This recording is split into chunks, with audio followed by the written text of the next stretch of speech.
nous allons parler dans cette vidéo de se surpasser. Se surpasser.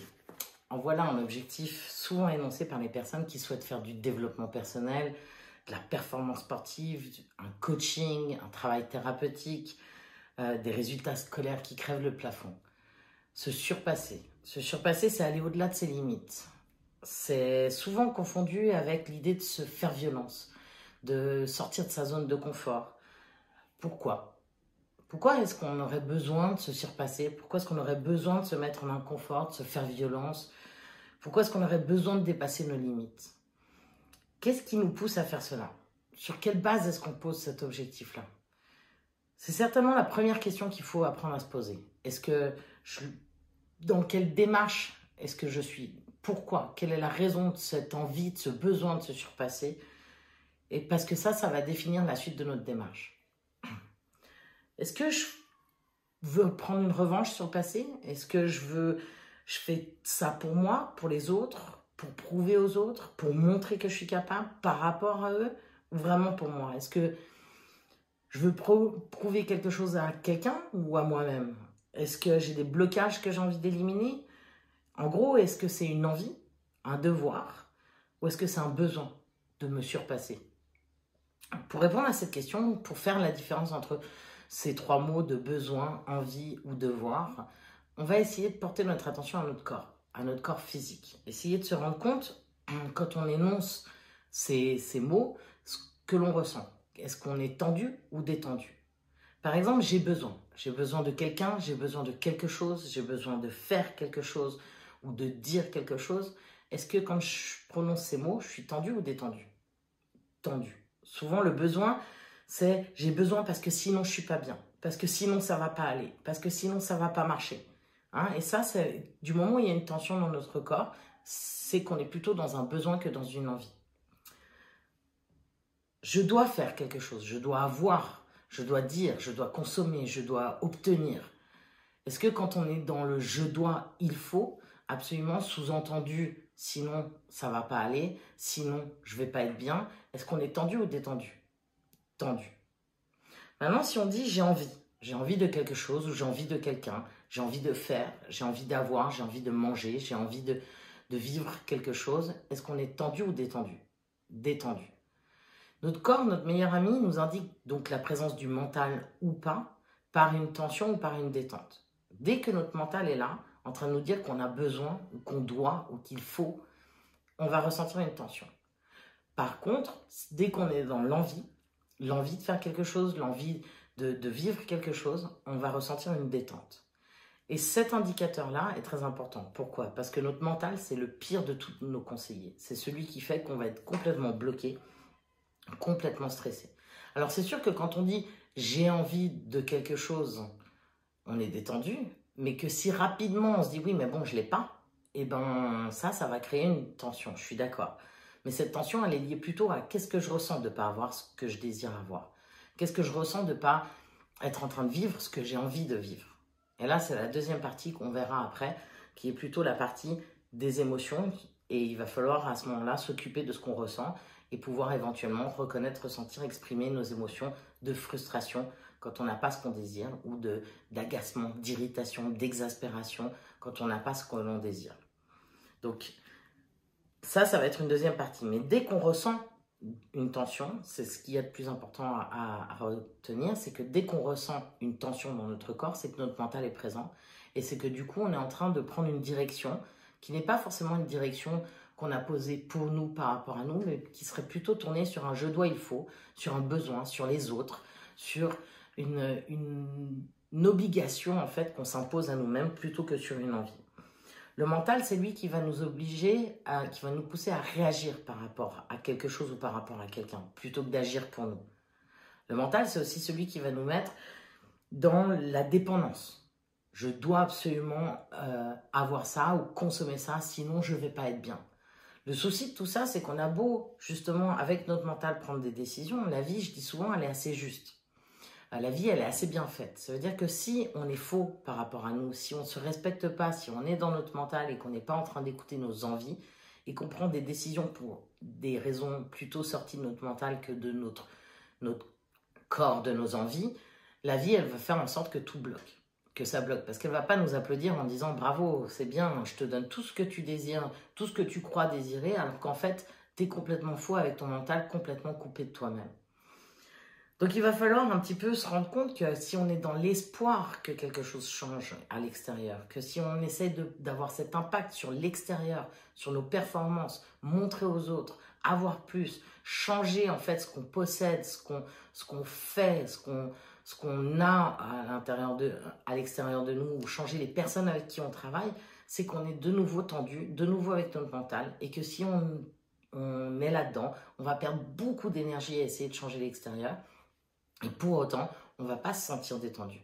On aura beau tout modifier à l'extérieur, à l'intérieur, on restera tendu. Parce qu'on n'aura pas réglé la cause de notre tension. Et cette cause, c'est souvent parce qu'on est complètement coupé, nous, avec notre mental. Soit parce qu'on n'a pas digéré des choses du passé, soit parce qu'on se met dans le regard des autres et dans les attentes que les autres ont sur nous, soit parce que simplement on s'impose des choix qui sont dans les normes, alors qu'en fait, ce n'est pas les nôtres et ça ne correspond pas à qui l'on est. Donc, ça va être très compliqué d'être tout le temps, d'être satisfait de ce qu'on a. Et si on est insatisfait, qu'est-ce qu'on fait avec notre mental? On va encore se dire, tiens, il faut que je fasse encore plus, il faut que j'aille encore plus, il faut que j'aille encore plus loin dans ma démarche. J'ai peut-être pas assez changé l'extérieur, j'ai peut-être pas assez performé, je suis peut-être pas encore assez bon ou assez bonne. Donc, je vais continuer à m'évertuer, à changer les choses à l'extérieur de moi, plutôt que d'aller à la cause. À la cause de qu'est-ce qui crée cette tension en moi, qu'est-ce qui fait que je suis tendu et que je vais vouloir résoudre cette tension par l'extérieur plutôt que de la résoudre moi, pour moi, par rapport à moi. Donc, généralement, par expérience, quand on est dans le juste par rapport à nous, on obtient les choses assez facilement. C'est assez fluide finalement. On réussit à réaliser des projets, on réussit à obtenir des performances sans se faire violence, sans douleur, sans difficulté. A contrario, quand on est dans le faux, généralement, quand on est dans notre mental, c'est là où on va avoir l'impression qu'on a plein d'embûches, qu'il faut toujours faire plus, qu'il faut toujours aller plus loin, qu'on est dans cette exigence et cette intransigeance envers nous, cette violence dont on parle de se faire violence pour se surpasser.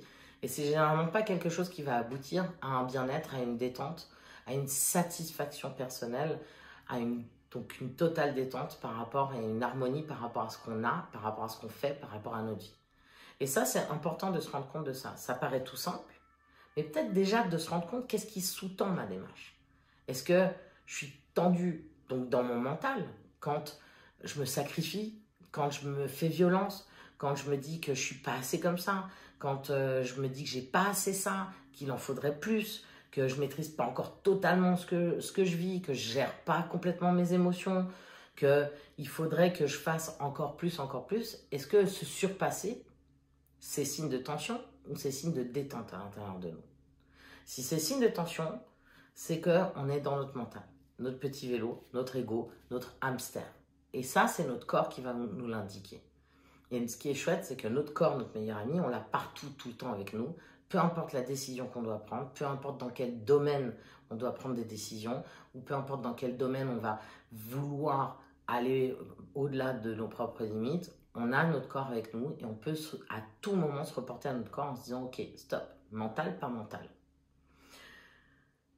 Une tension, je le redis, mais une tension, c'est simplement des épaules tendues, c'est les mâchoires crispées, ça peut être les mains qui tremblent, ça peut être une boule à la gorge, une boule au ventre, une oppression, ça peut être des douleurs.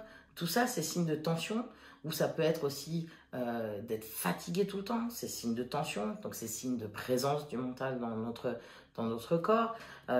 C'est vraiment les maux de tête, les sinusites, tout ça, c'est des tensions. Dès qu'on a une tension, quelle qu'elle soit, c'est qu'il y a notre mental qui est là. Notre mental, il est là pour nous couper du moment présent, pour nous mettre dans le futur avec nos peurs, nos angoisses, nos anxiétés, notre manque de confiance en nous. Si j'ai ça, j'irai mieux, c'est déjà du futur. Si je fais ça, j'irai mieux, c'est déjà du futur aussi. Donc notre mental, celui qui nous coupe du moment présent, nous mettant dans le futur ou nous mettant dans le passé. Les regrets, les culpabilités, les remords, j'aurais dû faire plus, si seulement j'étais né dans une autre condition, si seulement j'avais fait un meilleur temps, si seulement j'avais fait un meilleur score, si seulement j'avais plus travaillé. Ça, c'est tout le mental qui nous met dans le passé. Le mental, il nous coupe aussi de nos émotions. nous empêche de reconnaître, de ressentir et d'exprimer nos émotions de joie, de colère, de tristesse. Il va nous faire passer complètement à côté de ce qui nous insatisfait. Qu'est-ce qu'on ressent quand on n'est pas satisfait de ce qu'on a, là, ici, maintenant? Et qui va, du coup, le mental, c'est lui qui va, du coup, nous pousser à aller toujours plus loin sans même prendre le temps de s'occuper de ce qu'on ressent, de cette insatisfaction que l'on ressent là, ici, maintenant. Et cette insatisfaction, cet agacement, cette irritation, cette exaspération par rapport à ce qu'on n'a pas, par rapport à ce qu'on n'a pas assez, ou ce qu'on n'est pas assez, ou ce qu'on ne vit pas comme on aimerait vivre, ça, tous ces mots-là, c'est d'autres mots pour dire de la colère. Je ressens une colère de ne pas avoir assez, de ne pas faire assez, de ne pas être assez, ou d'être trop, ou d'avoir trop, ou de faire trop. Et cette colère-là, si je ne m'en occupe pas, bah, je vais instantanément rester dans mon mental et mon mental va m'expliquer qu'il faut que je fasse plus, qu'il faut que je fasse toujours plus. Puis le problème, c'est que je ne serai jamais satisfait de ce que j'ai, vu que je n'ai pas réglé le fait que, à la base, ça m'insatisfaisait. À la base, ça me générait une émotion de colère. Le mental aussi, c'est celui qui va nous couper de nos émotions et du coup nous mettre dans ce je dois, il faut, dans ce besoin de s'occuper de tout le temps du futur, de planifier pour le futur, et du coup de nous couper complètement de nos véritables envies. Hein, une envie, elle est là, ici, maintenant. J'ai envie maintenant, pour demain, éventuellement, mais j'ai envie maintenant. Et on dit souvent j'ai envie, ça vient des tripes, ça vient de là, de l'intérieur. Ça ne vient pas d'une réflexion en disant « Ok, alors je réfléchis et alors qu'est-ce que je vais avoir envie pour demain? Demain, j'aurai envie de ça. » Non, une envie, elle est là, ici, maintenant. Et après, c'est nos qualités en étant dans le moment présent qui vont nous permettre de mettre en place des moyens pour réaliser notre envie. Si on est du début à la fin de notre parcours dans le mental, notre corps va nous indiquer qu'on n'est pas dans le bon chemin et que se surpasser, en effet, là, ça devient se faire violence parce que ça veut dire aller à l'envers de nous, aller à l'envers de nos désirs, aller à l'envers de nos émotions, aller à l'envers de tout ce qui fait qu'on est là, ici, maintenant, dans le moment présent, détendu. On va illustrer ça avec un exemple. Je vais vous présenter Karim, qui est un homme de 58 ans, qui vient me voir parce qu'il se sent en permanence stressé. Karim, il travaille dans le monde de la finance, dans le monde de la gestion de fortune, exactement. Et il a une belle carrière, il a une renommée internationale. Mais il sait quand même qu'il ne doit pas s'asseoir sur ses acquis, qu'il doit quand même être tout le temps en train de se surpasser pour ne pas perdre ses clients. Il aime ce qu'il fait, il a atteint ses objectifs qui s'étaient, depuis 10 ans maintenant, il a atteint les objectifs qui s'étaient fixés à l'âge de 20 ans. Pour autant, il ne se sent pas satisfait et étonnamment, en fait, il a beau maîtriser complètement son travail, il a beau connaître par cœur les clients qu'il a, pour autant, il est de plus en plus stressé, de plus en plus angoissé et il ne comprend pas ce qui se passe. Il est régulièrement en contact avec des clients qu'il connaît depuis longtemps et depuis un certain temps, depuis environ 6 mois, il se met à stresser avant ses rendez-vous avec ses clients. Il se met à angoisser, comme il le dit, avant les rendez-vous avec eux, comme s'il avait perdu confiance en lui. À chaque fois qu'un client change de rendez-vous, il se pose la question de dire « Mais qu'est-ce que j'ai fait de faux? Pourquoi est-ce qu'il veut annuler le rendez-vous? Est-ce que j'ai dit ou j'ai fait quelque chose de pas assez bien ou de pas top? Est-ce que j'ai commis un impair ?» Donc il commence à se remettre en question sur tout ce qu'il aurait pu faire de pas bon et qui pourrait justifier le fait que son client annule son rendez-vous. À chaque fin de rendez-vous, il se remémore aussi tout ce qu'il a fait de faux, tout ce qu'il aurait pu faire mieux, tout ce qu'il aurait dû faire mieux et tout ce qu'il aurait dû dire autrement. Et il se met là, du coup, il s'en veut derrière, il se culpabilise complètement d'avoir fait faux. Et au rendez-vous d'après avec ce même client, il se met de plus en plus la pression parce qu'il se souvient de ce qu'il a fait faux. Et du coup, il anticipe de se dire, il ne faut pas que je recommence, il ne faut pas que je sois de nouveau avec la même attitude, il faut que j'attaque plus comme ci, il faut que je sois plus comme ça. Et donc, il arrive complètement stressé à des rendez-vous avec des clients qu'il connaît par cœur depuis des années. Et ça, c'est quelque chose, il ne comprend pas trop d'où ça vient, mais ça commence à l'handicaper parce que aujourd'hui, il a de la peine à s'endormir, il a des gros coups de barre pendant la journée, ce qui ne lui arrivait pas du tout avant. Il a de la peine à digérer alors qu'il n'a pas changé son alimentation, donc il a des gros problèmes de digestion, il se sent plus irritable, il se sent moins patient et il a l'impression qu'en fait, il est complètement désécurisé lui-même, alors que son rôle, c'est de rassurer ses clients. Son rôle, c'est de sécuriser ses clients, c'est de leur dire que tout va bien se passer, que tout va bien. Et qu'il se dit, bah, plus le problème, c'est que son mental, en fait, lui dit, si toi, t'es pas en sécurité, si toi, t'es pas détendu, comment veux-tu sécuriser tes clients? Donc, ils vont tous partir et tu vas perdre tous tes clients. Et il a ces pensées non-stop qui sont avec lui, qui font qu'il a de la peine à dormir, qui font qu'il a de la peine à continuer à faire son métier comme il le faisait avant. Et il se sent de moins en moins performant. Et c'est le cercle vicieux de la peur, justement, de perdre tous ses clients parce qu'il a tous ces symptômes. Je lui demande, mais depuis quand il a ces symptômes? Depuis quand il est aussi stressé? Et il me dit, bah, j'ai toujours été stressé, j'ai énormément de responsabilités, mais j'ai tendance à vouloir toujours être parfait, toujours tout maîtriser, tout contrôler. Mais il y a 6 mois, ça s'est accentué. Et qu'est-ce qui s'est passé il y a 6 mois? Bah, il était dans sa chambre d'hôtel lors d'un de ses voyages, lors d'un de ses nombreux voyages, et il a senti comme une angoisse, comme une difficulté à respirer sans qu'il ait compris pourquoi. Et depuis, c'est quelque chose qui le stresse, il a vraiment peur que ça réarrive et il a l'impression que depuis, il est de plus en plus stressé.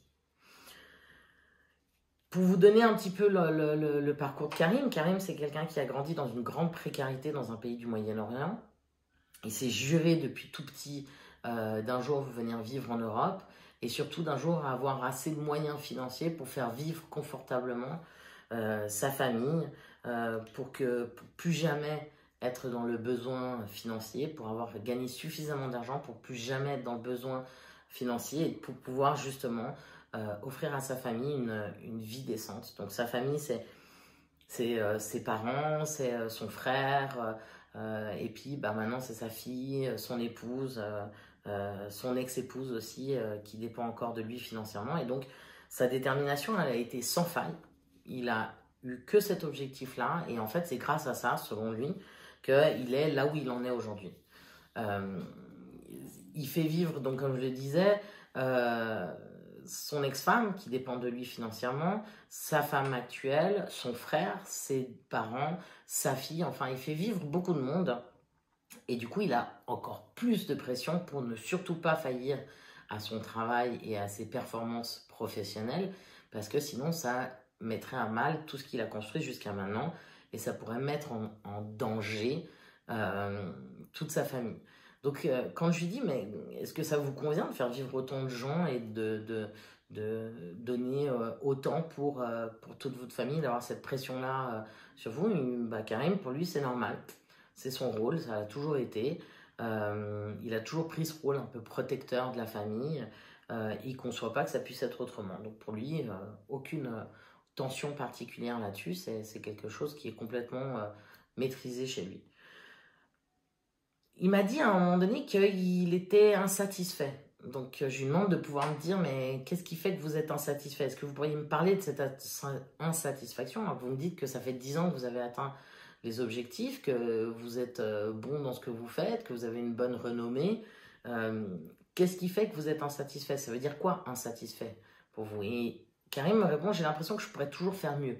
En fait, je gagne bien ma vie, mais je suis tout le temps en train de me dire que je pourrais faire plus, que je pourrais gagner plus, que je pourrais être encore meilleur, que je pourrais peut-être avoir plus de clients, ou que je pourrais être encore et ça se retranscrit même dans ma vie privé, être un meilleur époux, être un meilleur père, être un meilleur fils, être un meilleur frère. Je suis tout le temps en train de me demander plus. Et donc, la première chose que j'explique à Karim, c'est qu'en effet, tous les symptômes, ça veut dire sa difficulté à s'endormir, ses problèmes de digestion, le stress, ces pressions qu'il se met, le fait qu'il a l'impression qu'il est moins concentré, plus irritable, moins patient, j'explique que c'est des signes de stress. Stress, on va nous faire quelque chose de beaucoup plus simple. On va appeler ce grand mot stress qui est un grand fourre-tout. On va juste revenir à son corps en se demandant, ok, tension, détente. Et on va se référer à son corps. Ça paraît basique, mais au moins le corps, c'est simple. On est tendu, on ressent une tension, on est tendu. On est détendu, on est détendu. On ne ressent pas de tension. C'est pas un concept compliqué et ça passe par quelque chose de très palpable, de très concret, qui est notre corps. Donc on va se poser régulièrement et de manière récurrente la question de dire ok, stop, je suis tendu, je suis détendu. Et l'idée c'est que Karim il le fasse en dehors de nos séances et puis qu'il puisse se rendre compte dans son quotidien, est-ce qu'il est tendu ou détendu? Qu'il se pose déjà cette question, on se la pose rarement. De dire ok, stop, je prends 2 secondes pour juste Je suis tendu ou je suis détendu physiquement? Donc, c'est ce que Karim fait. Et du coup, il va se rendre compte qu'en fait, il est souvent tendu.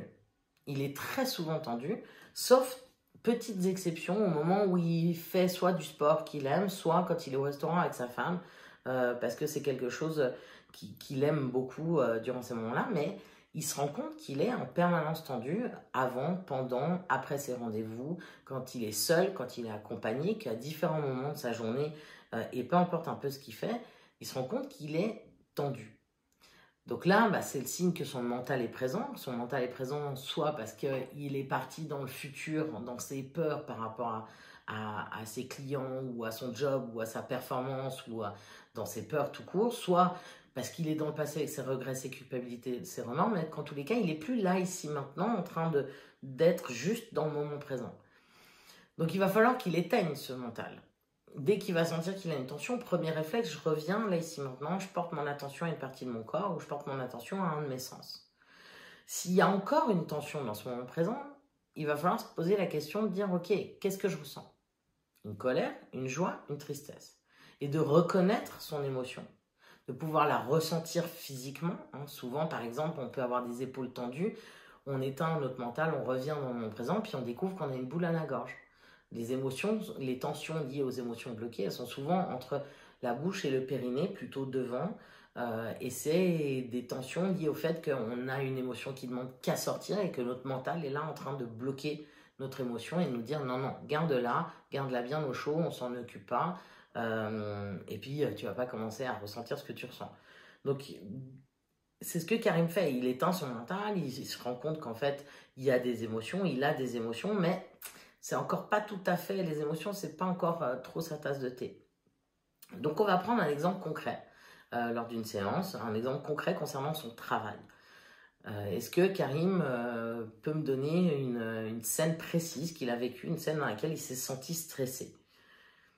Donc il me raconte un exemple où il a rendez-vous avec un de ses clients et peu de temps avant ce rendez-vous-là, il a rencontré une connaissance qui lui a dit que quelqu'un d'autre était venu démarcher son client dans son dos et que ce client-là, en fait, il arrivait du coup complètement stressé à ce rendez-vous avec ce client sans trop comprendre pourquoi, parce que c'est quelqu'un qu'il connaît depuis longtemps, de nouveau. Et donc, je lui pose la question de dire, ok, attendez, quand est-ce que quand vous êtes arrivé avec votre client, vous me parlez de stress, quand vous êtes arrivé vers votre client, tendu ou détendu? Tendu, d'accord. À quel moment, ça veut dire que est-ce que vous étiez dans le moment présent quand vous arrivez à votre rendez-vous? Non. Karim était dans le futur, en train d'anticiper tout ce qu'il allait devoir dire et faire pour convaincre son client de rester avec lui. Il était dans le passé, en train de ressasser, ruminer ce qui avait été, comment il avait été démarché, comment son client avait été démarché par l'autre, et de se dire, mais est-ce que du coup j'ai laissé trop d'ouverture? Est-ce que le client a déjà changé d'avis? Est-ce que j'aurais dû intervenir plus tôt, pas attendre ce rendez-vous? Donc il est vraiment dans le passé, dans le futur, et donc il est complètement tendu quand il arrive à son rendez-vous. Ok, on revient là ici maintenant. Est-ce que quand il y a aussi autre chose, il est aussi complètement tourné sur l'autre. Qu'est-ce que l'autre pense? Qu'est-ce que le client pense? Qu'est-ce que le client ressent? Qu'est-ce que le client... Donc il n'est plus du tout en contact avec lui et ses capacités et ses qualités, mais il est complètement tourné sur le client. Donc première chose à faire, c'est de dire, ok, on revient dans le moment présent. Quand vous m'en parlez, est-ce que vous sentez ces tensions? Oui, parce qu'on est vraiment en contact avec cette situation-là, donc il ressent ces tensions-là. Ok, première chose à faire, on est en mental. Et on porte notre attention à notre corps physique et on porte notre attention à notre corps sensoriel. Et l'idée, c'est de dire depuis quand cette tension avait commencé? À quel moment vous avez commencé à être en tension, à ressentir de la tension, à avoir votre mental qui s'est mis à tourner par rapport à ce rendez-vous? Et Karim, il se rend compte qu'en fait, ça a commencé au moment où on lui a dit que quelqu'un d'autre avait démarché ce client. Qu'est-ce qu'il a ressenti à ce moment-là? De la colère, de la joie, de la tristesse? Alors, c'est difficile à dire, le mot colère fait souvent peur, mais ok, est-ce que vous avez été frustré, agacé, irrité par le fait qu'on soit allé démarcher votre client? Eh bien oui, c'est le cas, donc ok, ça c'est un autre mot pour dire colère. Donc, comme Karim, au moment où on lui annonce qu'on a démarché son client, et tout en disant, et il a ressenti une colère, puis il s'est dit, bon, ça fait partie du jeu, c'est comme ça, c'est dans mon métier, c'est comme ça que ça fonctionne, avec son mental, pour surtout bloquer la colère. Et ben du coup, après, derrière, il n'a rien fait de sa colère, qui a continué à exister, qui a continué à être là, et qui a continué à être bloqué par son mental, qui lui l'a embarqué dans le stress, la tension et le manque de confiance en lui. Et Karim se rend compte qu'en fait, même si l'émotion elle a été ressentie il y a quelques jours ou il y a quelques semaines, ben en fait, toutes les émotions qui n'ont pas été vécues, elles sont intactes dans son corps, elles sont encore là, on peut les ressentir là, ici, maintenant, à la condition d'éteindre notre mental, comme si on venait de les vivre. Et elles font encore partie de nous.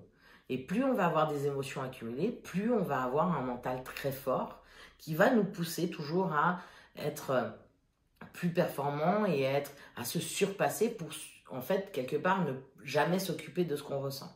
Donc c'est important de se rendre compte que plus on accumule des émotions en nous, et plus on va s'embourber un peu dans notre mental et dans toutes les choses très peu intelligentes qu'il nous raconte. Donc petit à petit, Karim, il apprend à exprimer ses émotions, lui pour lui, dans sa voiture, dans des moments où il est seul, à pouvoir essayer d'être vraiment en contact avec ce qu'il ressent, pouvoir les reconnaître, les ressentir et les exprimer pour se faire du bien à la sortie d'un rendez-vous qu'il n'a pas apprécié, avant un rendez-vous qui le saoule, ou d'être vraiment, dès qu'il a un moment seul, de pouvoir justement faire ce petit point, tension, détente, ok, j'éteins mon mental, est-ce qu'il reste une tension? Qu'est-ce que je ressens? Je m'en occupe et je libère cette émotion, je commence à exprimer ces émotions pour moi par rapport à moi. Ce qui fait que petit à petit, Karim se rend compte que bah, c'est plus facile de rester dans ce moment présent, parce qu'il n'est plus en train de fuir ses émotions, donc de fuir ce moment présent. C'est plus facile et plus aisé de rester mental éteint, d'éteindre son mental et de rester vraiment mental éteint. Et du coup, de se rendre compte aussi que, bah tiens, il n'est plus dans cette optique de vouloir absolument faire toujours mieux. Que d'un seul coup, parfois, il aime bien ce moment présent, qu'il se trouve pas si mal, qu'il arrête de se juger, qu'il arrête de se cataloguer, qu'il arrête de se dire qu'il devrait faire plus, parce que, imaginons si je fais pas plus, je risque de perdre mes clients. Que d'un seul coup, bah, tiens, c'est des idées, des pensées et des volontés de sa part qu'il a plus, qui se rend compte que c'est pas pour autant qu'il n'est pas performant. Au contraire, hein, il est beaucoup plus concentré, il est beaucoup plus dans son moment présent, en contact avec ce qu'il aime faire, en contact avec sa spontanéité, son enthousiasme, mais aussi sa créativité, son intuition, et du coup il est performant par rapport à ses clients qui l'embarquent un peu dans cette espèce de bonne énergie de détente et d'ouverture.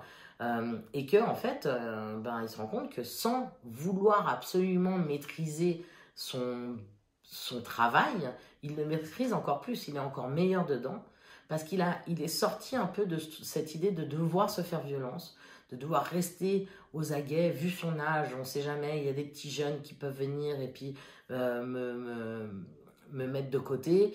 Donc en voulant arrêter d'être performant et de se dire je dois, il faut, j'ai besoin de, il a retrouvé ses envies en fait. Et en retrouvant ses envies, à force justement de retrouver ses envies, eh ben, il se rend compte qu'en fait, il peut être performant sans forcément se faire violence.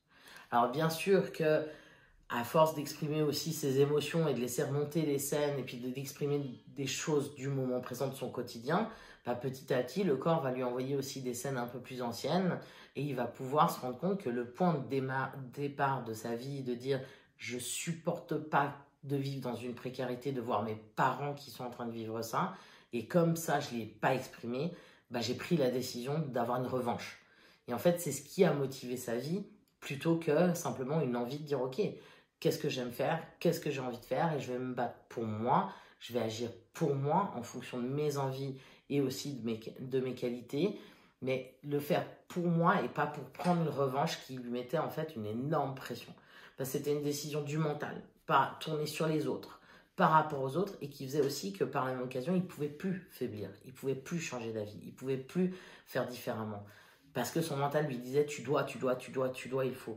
Donc à force d'exprimer, de nettoyer en fait son passé, de son contenu émotionnel, il se rend compte qu'en fait, il se sent en sécurité, là, ici, maintenant, qu'il a encore envie d'aider sa famille, mais c'est dans une envie. C'est juste la texture de ses décisions, la manière de prendre ses décisions et de vivre sa vie qui est une manière beaucoup plus détendue et qui est une manière qu'il vit par le biais du respect de lui.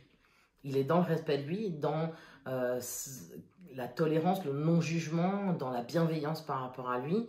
Donc, il est mental éteint et du coup, ça lui permet d'être tout aussi performant, de retrouver aussi des envies, l'attrait qu'il a pour ce métier-là, mais de le faire d'une manière en se respectant beaucoup plus.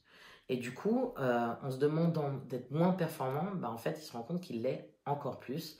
Sauf que c'est quelque chose qui vient de lui et plus qui vient de son mental qui le met tout le temps en échec et qui l'insatisfait. Donc, comme on vient de voir, c'est primordial de vérifier le point de départ de notre démarche. Est-ce que c'est une tension? Est-ce que c'est quelque chose que je souhaite fuir? Est-ce que je veux me surpasser parce que c'est une idée saugrenue de mon mental qui me demande justement de fuir quelque chose, qui crée cette tension? Ou est-ce que c'est une envie qui vient de moi? Donc pour ça, il suffit juste de porter notre attention à notre corps pour savoir si on est tendu ou détendu. Et de nouveau, de se souvenir que si on est tendu, c'est que c'est notre mental qui est présent. Donc, première chose à faire, c'est de mettre en pratique, premier pilier de la méthode Hoche, d'étendre son mental en portant notre attention à notre corps physique, en portant notre attention à notre corps sensoriel, afin de revenir dans le moment présent. Si dans le moment présent, il nous reste une tension, il va falloir passer au deuxième pilier de la méthode Hoche, qui est de dire, ok, qu'est-ce que je ressens? Est-ce que je ressens une colère, une joie, une tristesse? Et de pouvoir s'autoriser après avoir éteint notre mental, à reconnaître, ressentir et exprimer nos émotions de joie, de colère et de tristesse. Soit pour soi, dans l'intention de se faire du bien. Une fois qu'on a vécu nos émotions, ça va être beaucoup plus aisé, c'est pas impossible de le faire avant, mais c'est quand même beaucoup plus aisé de pouvoir éteindre notre mental et rester dans ce moment présent afin de retrouver nos envies. Et plus nos besoins, plus les je dois, il faut, mais juste de quoi ai-je envie?